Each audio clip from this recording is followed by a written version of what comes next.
மரணம் உன்னதமானது. அதை உணரும்போது உயிர் உடலில் இருக்காது. உணர்வை சொன்னவரும் இல்லை. ஒரு மனிதன் எப்போது அச்சம் கொள்கிறான்?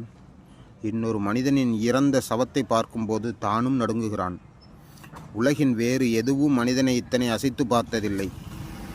நமக்கு சோறு ஊட்டிய அன்னை, நம்மை தோளில் சுமந்த தந்தை, நாம் தூக்கி வளர்த்த பிள்ளை, நாம் இன்ப துன்பங்களை பகிர்ந்த வாழ்க்கை துணை, நம்முடன் சுற்றித்திருந்த நண்பன், இவர்களின் மரணம் நம்மை புரட்டி எடுக்கும். ஒரு நாள் நமக்கும் இருக்கிறது என்ற எண்ணமே நம்மை ஆட்டி பார்க்கிறது. மனதுக்கு நெருங்கியவரை குழிக்குள் இறக்கி மண்ணிட்டு மூடும்போது வரும் வெறுமை, நம் தலையில் சேர்த்து வைத்திருக்கும் புகழ், ஈகோ, அகந்தை, கர்வத்தையும் சேர்த்து மண்ணோடு மூடிவிடும். ஒரு மரணத்தை காணும்போது மனம் இறங்க வேண்டும். மரணம் எனக்கும் வரும் என்ற எண்ணம்தான் ஒவ்வொருவருக்கும் கட்டாயம் இருக்க வேண்டும். பணம் மீது தீராத வெறி, பதவி மீது தீராத வேட்கை, இவையெல்லாம் மரணம் எனக்கு வராது என்ற எண்ணத்தின் தீட்சியாக இருக்கலாம். ஒவ்வொரு மரணத்தை காணும் போதும் நம் மனதில் இருக்கும் வஞ்சம், பகை, ஈகோ போன்றவற்றை மறக்க வேண்டும். ஒரு பிரேதம் மண்ணில் அடக்கப்படும் போது வஞ்சம், பகை, ஈகோவையும் அத்தோடு மண்ணுக்குள் போட்டு அடக்க வேண்டும்.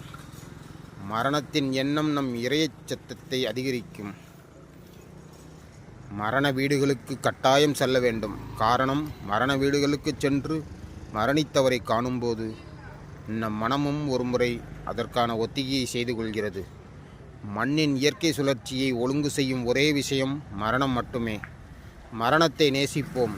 காரணம், நமக்கு இவ்வுலகில் நிச்சயிக்கப்பட்ட பரிசாக மரணம் இருக்கிறது.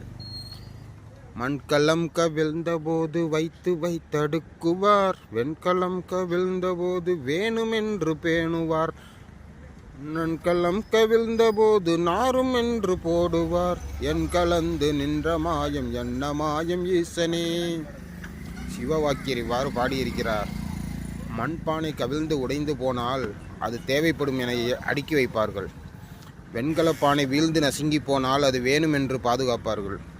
ஆனால் நம் உடம்பை விட்டு உயிர் போய் கிடக்கும்போது அதனை பிணம் என்று இகழ்ந்து, அது கிடந்தால் நாரும் என்று கூறி குழிவெட்டி அதனை மண்ணில் போட்டு மூடி விடுவார்கள். இப்படி ஒரு காசுக்கும் கூட உதவாத என்சான் உடம்பில் நீ நின்று ஆடிய மாயம்தான் என்ன மாயம் ஈசனே. திருச்சிற்றம்பலம். திரு அம்பலத்தரசன் திருவடியே சரணம்.